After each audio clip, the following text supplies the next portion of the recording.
Today, I want to show you a cool pentatonic lick that's really based around Jimmy Page's playing on the early Zeppelin records. So here's what it sounds like. Again.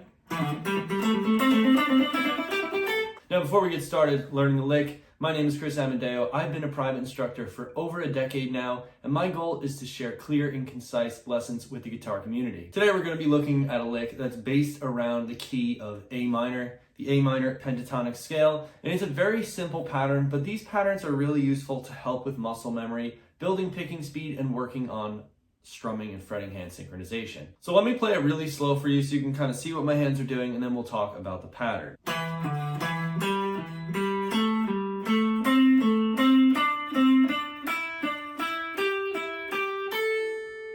Now, the key to learning a lick like this is taking it slow and making sure that you understand the pattern before trying to increase the speed. So why don't we talk a little bit about the pattern. Now, we're starting on the 7th fret of the A string, the note E. And that's the pattern that we're going to use for all of the strings going forward. So you take that starting from the A string. Then we're going to play the same thing on the D string, 7th fret. Same thing on the 7th fret of the G. And then 8th fret on the B string. Right? So as long as you get that pattern where you start 2 frets, back, going up a minor third from the E, that 5th fret on the D string. Next string.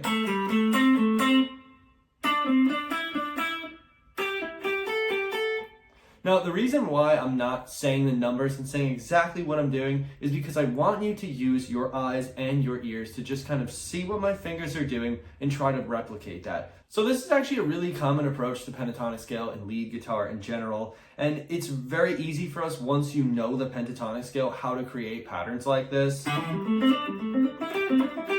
You know, all these sorts of things with string skipping or going 2 up, 1 back, like that's a really common way to play through scales because it makes them sound more melodic, and it works great for us to create music, but also as a practice exercise, as a warm-up exercise to get your fingers moving. So I hope this video was helpful. Please make sure to subscribe to the channel and give this video a thumbs up if you found it helpful. As always, the tabs and interactive notation will be available on my Patreon about 2 days after this video comes out, so make sure to check that out. If you want to learn these videos at your own pace and be able to print out the PDF breakdown or follow along with the interactive notation while I'm playing. Of course, if you need a little bit more structure in your practice, you can always reach out to me for private lessons. Thanks so much for watching. I'll see you in the next one.